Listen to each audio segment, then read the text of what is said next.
This is Sam Kirby, host of Cinema Stories. Thanks for listening to the following broadcast on Public House Media. How's it going, everybody? This is Keith. And Katie, hosts of Coffee with Keith and Katie, here on Public House Media. Thanks for listening to the following broadcast on Public House Media. When you're done here, I hope you'll check out our show, Coffee with Keith and Katie, where we talk about our lives and relationship over a cup of coffee.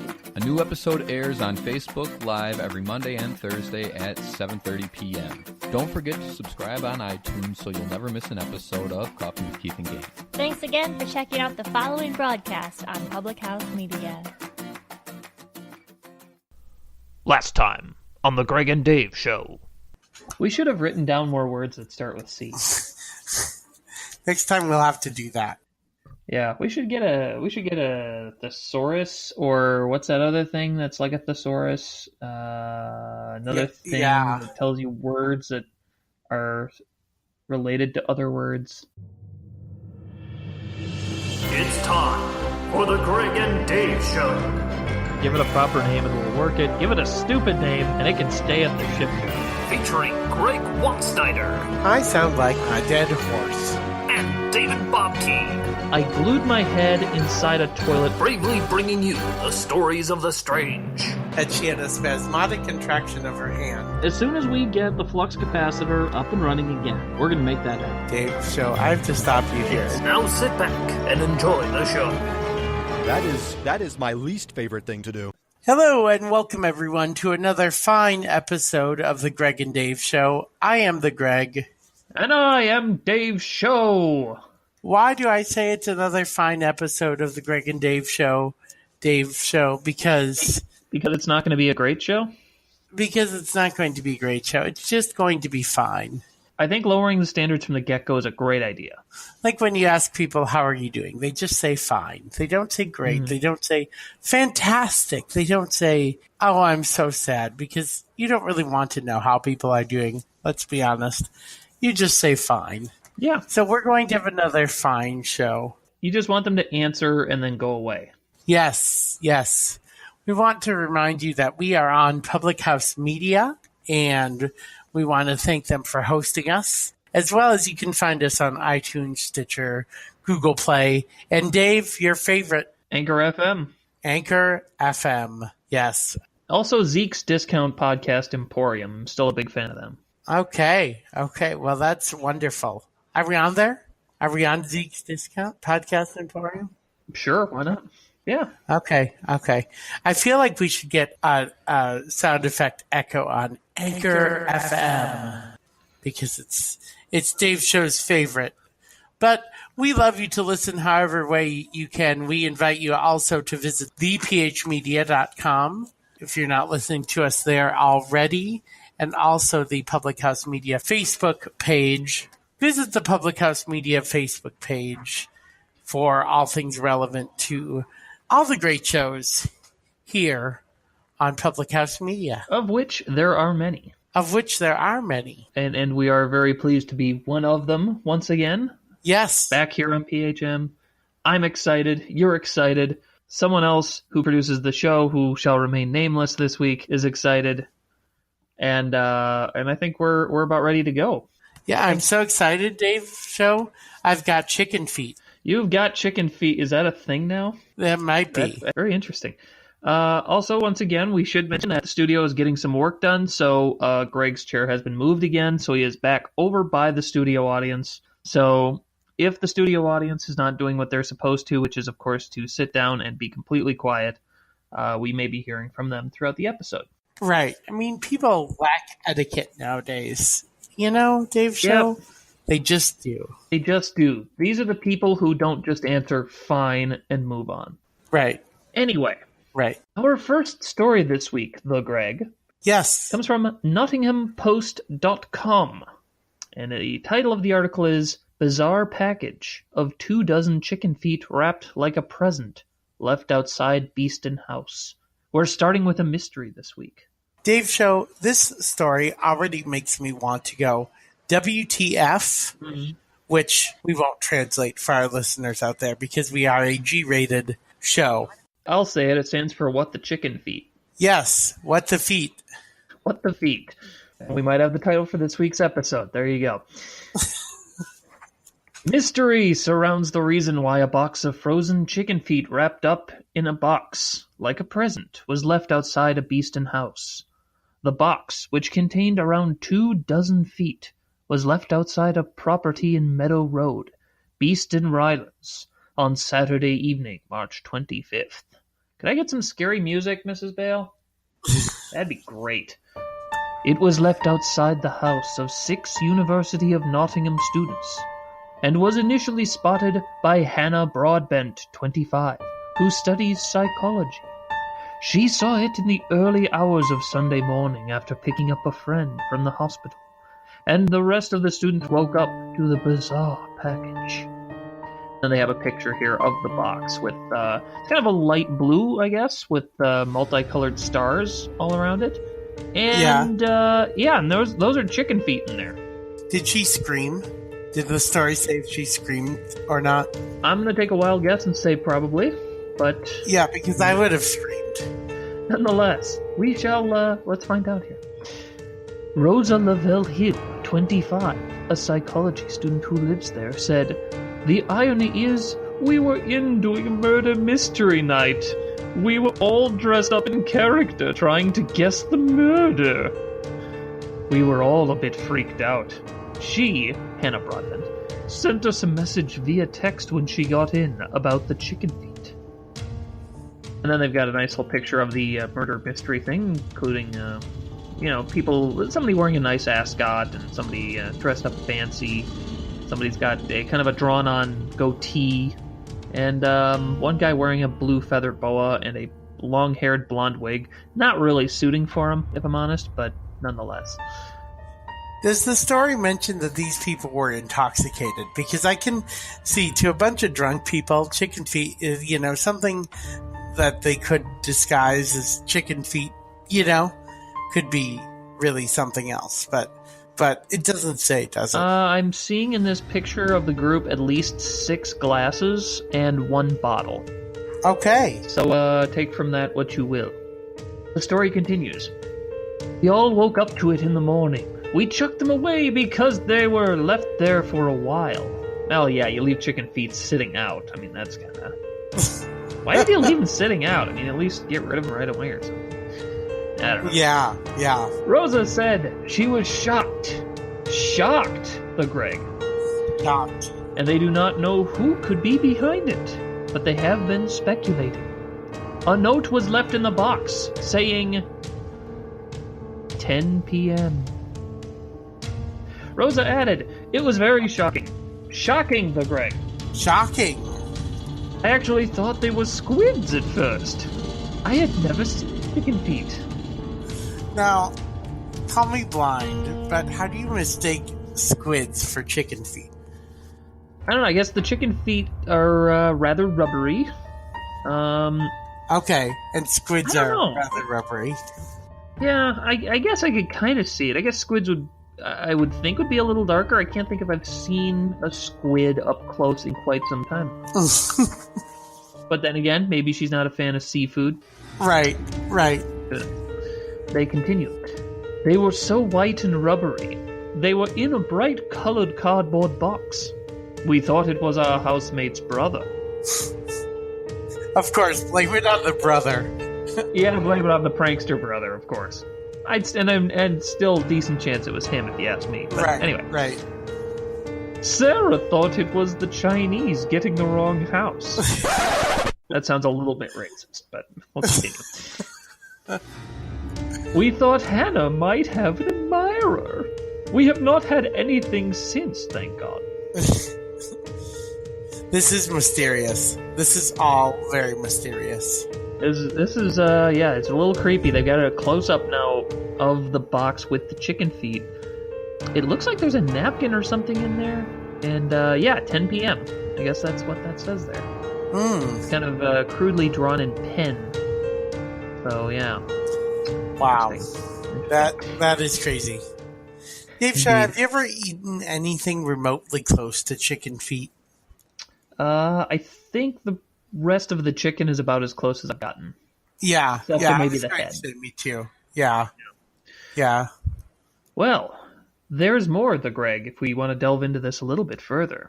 Okay. James Harkin, 23, a physics student, plus Sarah Madison, 24, Luke Holden, 25, and Craig Scott, 25. All psychology students also live at the house. James said they were in a present box. That was the worst thing. We thought it was a prank at first, but we checked everyone, and it can't be anyone we know. This sounds like a episode of The Big Bang Theory gone wrong. This sounds like a really lame board game to me. And I say that primarily because they're all psychology students. You gotta have a little bit of diversity. Right. Yeah, I mean, if you add a little diversity, bang, you got something here. You got a game like Deception Murder in Hong Kong, and you're off and running. Chicken Feet the game. This is also making me think about my last experience at KFC, which was not too excellent, might I add. Mm-hmm. No longer a sponsor of this show. Right. Sorry, KFC. I like KFC just fine, for the record. I just never got there. The story wraps up. Someone thought it was a threat, but chicken is a weird threat. Oh, you don't say. The students said the bin men later took away the feet. So we have closure. Okay. Thankfully. Yeah. I really want to know more about where those chicken feet came from, the Gregg, but it's sounding to me like we simply will never know. We will never know the story of the chicken feet. Wow. Yeah. Interesting. The only thing that would have made this story creepier is if they felt like the chicken feet moving, like in the wrapped box. Yeah, I did hear a story recently actually about a chicken that was beheaded and kept running around for over a week.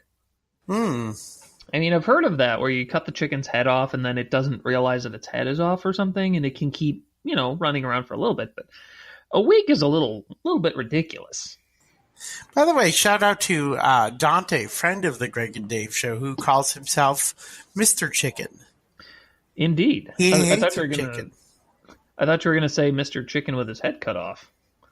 No, but I've been referred to as that occasionally. Oh, yeah. That's a weird visualization, though. Indeed. I think Mrs. Bale has called you that once or twice. Yeah. And that was a compliment from her.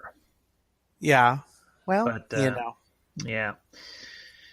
Anyways, interesting way to start the show, the Gregg. I'm feeling like we've set an odd little mood here. Yes. The package of the chicken feet. Well, on past episodes of the Gregg and Dave Show, we've had weird stories about other packages, right? Mm-hmm, haven't we? Mm-hmm.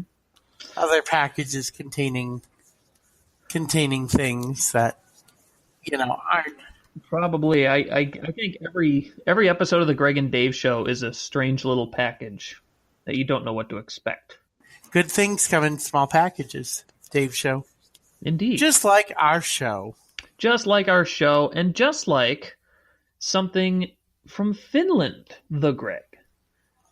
Which takes us to our next story. This is going to require a slightly bigger box, admittedly, than one that's going to just hold a couple dozen chicken feet.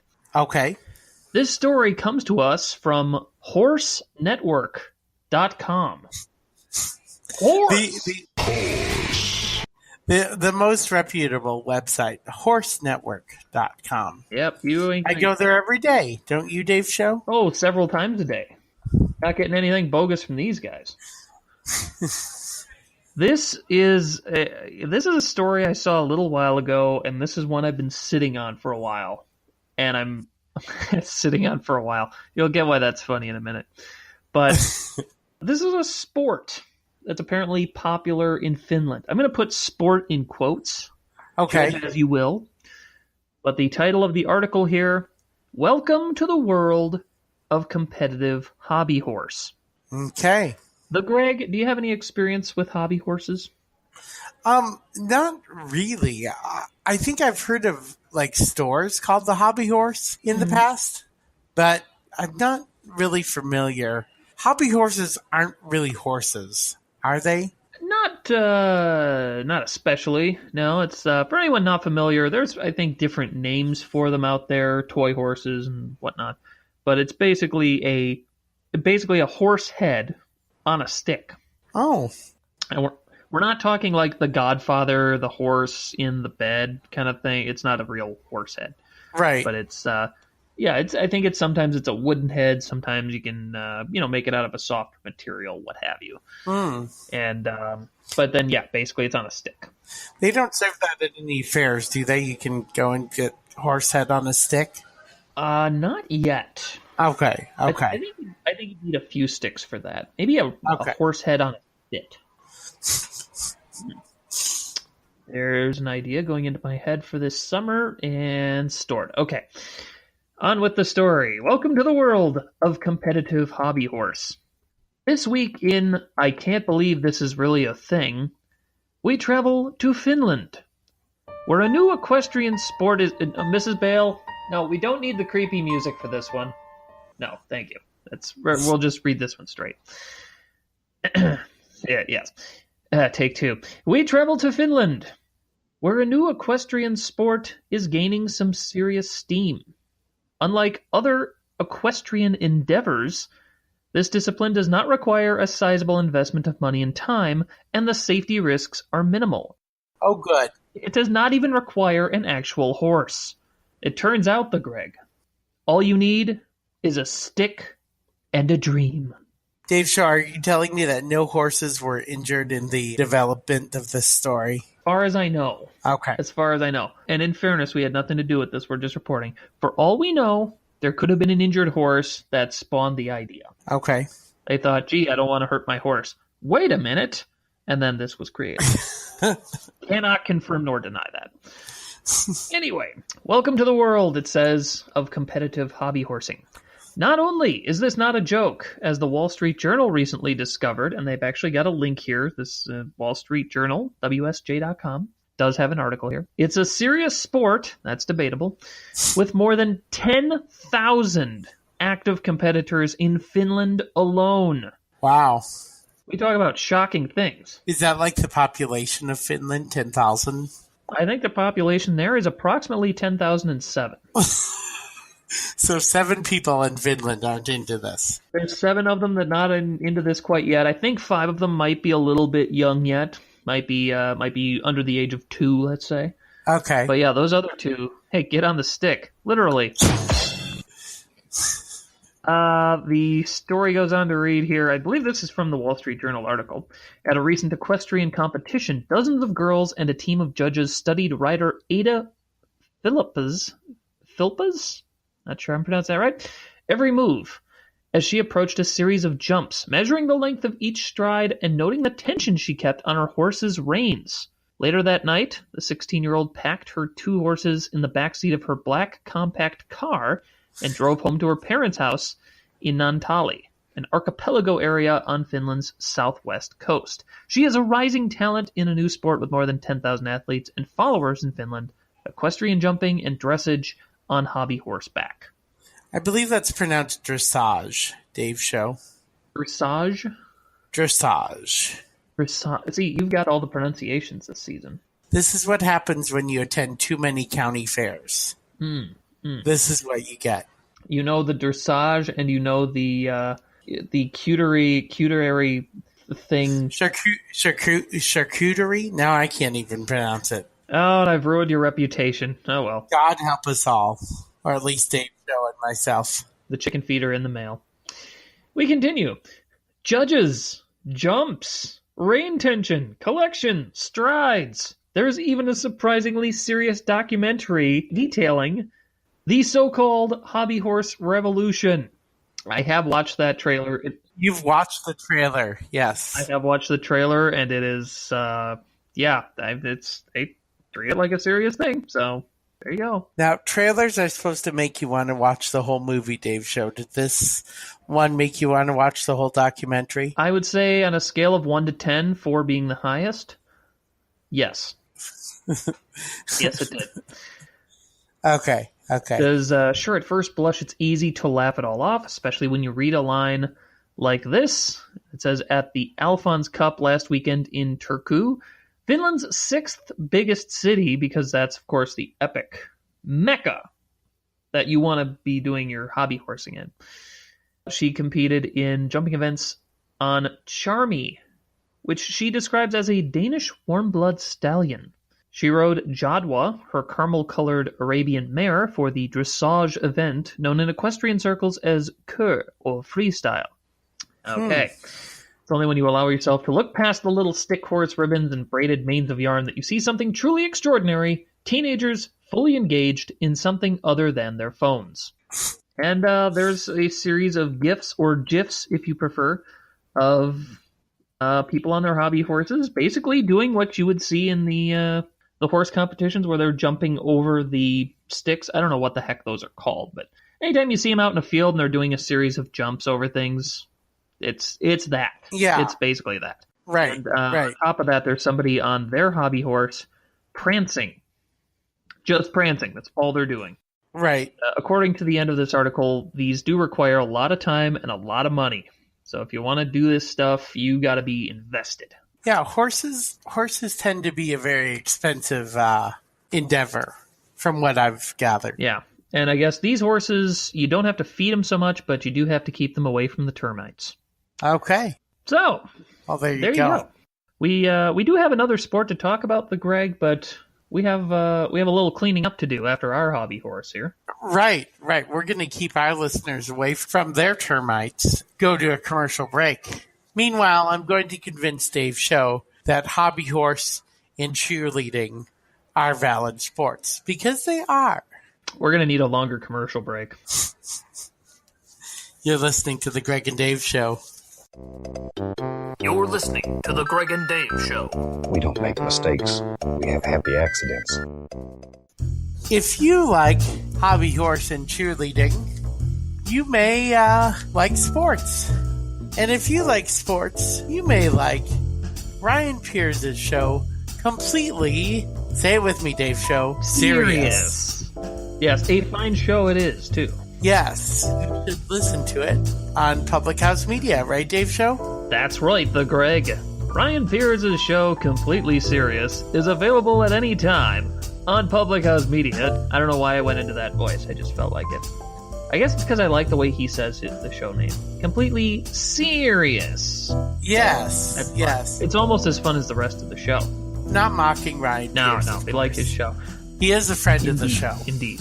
Yes, we... as far as we know. Yeah, if you like our little show here, his is a little more formal interview style, and I like it because it's not like standard interview style. He's got these little quirks about it, and you'll just have to listen to find out what we're talking about. Right. So again, go to thephmedia.com to find out about Completely Serious. Right here on Public House Media. I feel like I sounded a little bit too much like a twerp when I said it that time. Big thanks, as always, to Incompetech.com.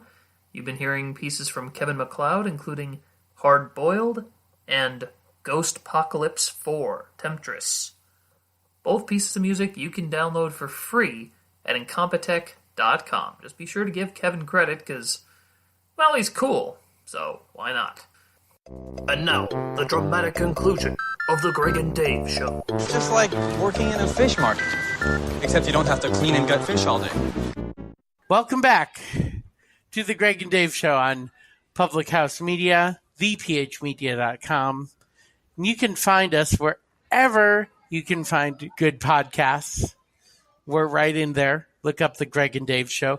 We also have a Facebook page, Dave Show. We sure do. The Gregg and Dave Show on Facebook. Look us up. And while you're at it, visit Public House Media's store, because they have all sorts of clothing. Soon to come out, clothes from the Gregg and Dave Show. Hopefully. Who knows? One day, Mrs. Bale gets on the stick. Excuse me, her assistant gets on the stick. That's the assistant's job. So, Dave Show, where does our next story take us to? Our next story takes us to the internet, where this page decided to crash on me. So I have to reload it. Hey, what happened? This actually comes to us from ranker.com. RANKR, yes. Not RANCOR, just to be clear. Okay. A lovely ranking site, and Samantha Dillinger has written up a little piece on another interesting sport. We talked about the hobby horsing, now we're talking about our friends over in Japan, who always have these very interesting things going on. They do. We talked some time ago about the Slippery Stairs show that they have. Yes. Well, pillow fighting in Japan is a serious sport, and the footage is wild. Wow. As the saying goes, some things are just bigger in Japan, and one of those things happens to be pillow fighting. In the video below, and they have a video here, of course, on the thing, you can see for yourself just how seriously some enthusiasts take pillow fighting. To many Japanese, pillow fighting is more than just a fun activity, it's a sport. One that requires full courts, uniforms, and even referees. Wow. It makes your childhood bedroom pillow fights with your siblings look like a game of nursing home bingo. I'm sure that's exactly what it makes it seem like. Yep. Nonetheless, for a country that loves to be idle and compete, America sounds like the perfect place for this type of sport. You never leave bed, it's really comfortable, and it still lets you take another person down. But Greg, what is your current pillow fighting record? I would have to say pillow 100, Greg 0. I fight with my pillow nightly, to make sure it's just in the right place. Oh, you're talking about actually pillow fighting with people. Dave Show, I used to have pillow fights at sleepover parties, and I don't know, not very memorable. Mm-hmm. It's not fun having 2 or 3 blind guys pillow fight because the pillows don't usually end up places where they probably shouldn't end up. I have a thought here. Maybe a pillow fight against a hobby horse. There you go. That could work. That would go viral on the YouTubes. What about you, Dave Show? Have you ever engaged in an intense pillow fight? I think all of my pillow fights have ended in draws. So I think that's pretty much where that someone draws on the pillow. What's that about? Yes. We draw pictures of chicken feet. Anyway, the article continues. Maybe in the Olympic Games of the future. Dave Show. Yes. Olympic pillow fighting will emerge as a new event in which the fiercest competitors can dominate. I'm down. That works for me. I mean, not to participate, but to watch. Yeah, I would. Of course. I would totally be game for that. And I mean, hey, you know what? They're adding all these other events to the Olympics. I don't know where the skeleton came from, how that was conceived of, but you know what? If skeleton can be a sport, why not pillow fighting? Why not give the kids something to dream for right now? Something they can start practicing for in the safety of their own bedroom. Mm-hmm. Well, Dave Show, all this talk of pillow fighting makes me want to take a nap. And that's exactly what I'm going to do right after this episode of the Gregg and Dave Show. Actually, I lied. I'm going to eat lunch and then maybe take a nap. That sounds great. Actually, that's a lie too, because I have many things to do. Dave Shaw, I'm a busy man. You are a very busy man. I was about to say, actually, it would have worked perfectly if you were going to take a nap, because apparently these pillow fighting battles, you start off lying on a mattress. Both teams lay down on mattresses to start the game. Oh, wow. I'm just kind of checking this video out as you're talking there. I bet the video has no sound to it. That's what I'm guessing, because pillows... It does not have sound. Yeah, it does not have sound when you mute it. Thanks for that, Dave Show. Yep.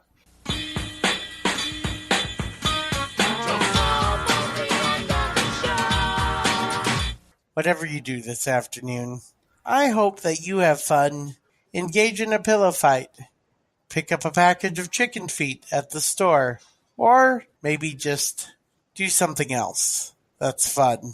Just don't throw chicken feet at people. Right. That's not nice. Right. So, Dave Show, this has been another fine episode of the Gregg and Dave Show on Public House Media. We will talk to you guys next week. Remember, if you missed an episode, you can always go to Public House Media's Facebook page or thephmedia.com and catch up. Yes, and mustard. I'm really sorry. You've been listening to The Gregg and Dave Show. The Gregg and Dave Show theme is Take a Chance by Kevin MacLeod of Incompetech.com.